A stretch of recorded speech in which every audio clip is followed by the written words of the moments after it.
आपल्याला भगवंताची प्राप्ती होतेच। पण या सगळ्या गोष्टीसाठी आवश्यक काय आहे? तर या सगळ्या गोष्टीसाठी आवश्यक आहे आपली भगवंतावर असलेली श्रद्धा। तुकाराम महाराजांनी म्हटलंय त्यांच्या अभंगामध्ये, तुकाराम महाराज म्हणतात, दिली इंद्रिय हात पाय कान, डोळे मुख बोलावया वचन, जेणे तू जोडसी नारायण, नासे जीवपण भवरोग।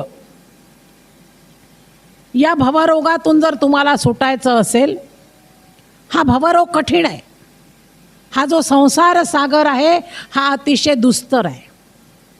याच्यामध्ये मोठ्या मोठ्या मगरी आहेत, सुसरी आहेत बसलेल्या, आणि त्याच्यातून जर आपल्याला सुटायचं असेल, भगवंताजवळ जर जायचं असेल, तर आपल्याला जी इंद्रिय भगवंतानी दिली आहे त्याचा आपण सदुपयोग केला पाहिजे।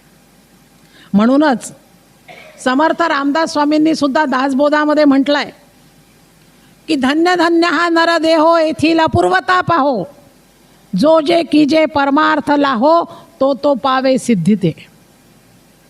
या नरदेहाच्याच माध्यमातून आपण भवसागरामध्ये तरून जाणार आहे, पण या भवसागरातून तरून जाण्यासाठी आपल्या जीवनामध्ये भगवंतावर आपली भक्ती असणं आवश्यक आहे।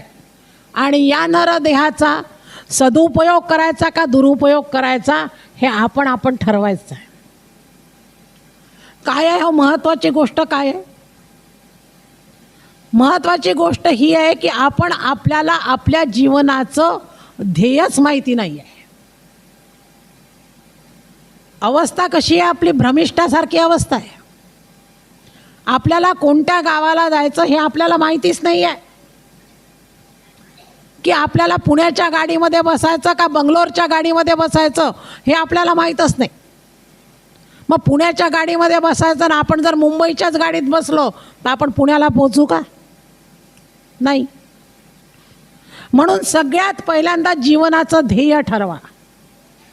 आपल्याला कुठे जायचं आहे, आपला जायचा किनारा नक्की करा, आणि तो पक्का केल्यानंतर त्याचप्रमाणे आपल्या जीवनाची भक्ती मार्गाकडे वाटचाल चालू करा।